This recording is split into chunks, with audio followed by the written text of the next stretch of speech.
আলামিন বলেন, বান্দারে মানুষের তিনটা বিপদ, জোরে বলেন কয়টা বিপদ? আরেকটু আওয়াজ দেন, কয়টা বিপদ? মানুষের তিনটা বিপদ। এক নম্বর হলো মানুষের মরণ। এই মরণটা যদি আপনার ইমানদার অবস্থায় হয়, দুনিয়ার মুসলমান ইমানদার, তাহলে আল্লাহ পাক রব্বুল আলামিন আসমান থেকে একটা ফেরেশতা পাঠায় সাদা কাপড় নিয়ে। আল্লাহ রাব্বুল আলামিন বলেন, ফেরেশতারে জান্নাত থেকে এক টুকরা সাদা কাপড় লইয়া যাও, অমুক স্থানে অমুকের পুত্র অমুক মারা গেছে, এ ফেরেশতার দল, তুমি জান্নাত থেকে সাদা কাপড় লইয়া চলে যাও, ওই বান্দার রূহটাকে এই জান্নাতের কাফনের মধ্যে নিয়ে আমার কাছে চলে আসো।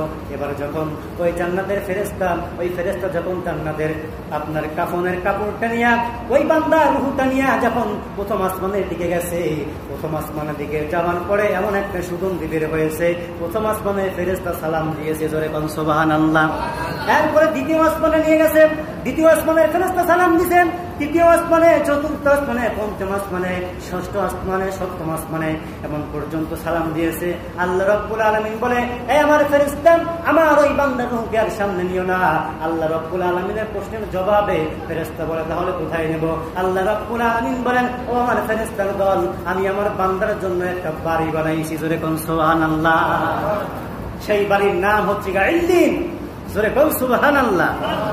সেই জান্নাতের মধ্যে বালাখানা তৈরি হোক, কে গেছা? দুই হাত তুলে আল্লাহকে দেখা, হাত বলেন, হাত করেন, নারায়ে তাকবীর, নারায়ে তাকবীর, নারায়ে রিসালাত, রাসূলুল্লাহ, নারায়ে রিসালাত, দ্বীন ইসলাম জিন্দাবাদ। আল্লাহ পাক আমাদেরকে কবুল করুক, সকলেই করেন আমিন। তাহলে ইসলামিক রাষ্ট্র আপনি পরিচালনা করেন, ইসলামিক আইন চালু করেন, ঘরের মধ্যে কোরআনটা চালু করেন। ঘরের মধ্যে যদি আপনি কোরআন পড়তে পারেন, সূরা বাকারা যদি পড়তে পারেন, আল্লাহ নবী সাল্লাল্লাহু আলাইহি ওয়াসাল্লাম বলেছেন, ওই ঘরের মধ্যে শয়তান উকি মারে না, জোরে কোন সুবহানাল্লাহ। কি মারে না? শয়তান উকি মারে না। আর ঘরের মধ্যে কোরআন নেই, গান বাজনা দিয়ে আপনি সকালবেলা চালু করেন, আর ফেতনা বাজনা হুজুরের কাছে জানা তো সস্তা। আপনি কোরআনটা চালু করেন ঘরের মধ্যে, স্বামী স্ত্রীর মিল মহব্বত বেড়ে যাবে, সুবহানাল্লাহ। ঘরের মধ্যে রহমত আসবে। আল্লাহ বলেন, রিজিকের দরজা আমি আল্লাহ নিজ হাতে খুলে দেবো, সুবহানাল্লাহ। তাহলে সম্পর্ক রাখতে হবে কার সাথে? কোরআনের সাথে। এ বাণী সকলের নয়, শুধু মুমিনের, যারাই চলবে মেনে ফল পাবে কোরআনে, সুবহানাল্লাহ।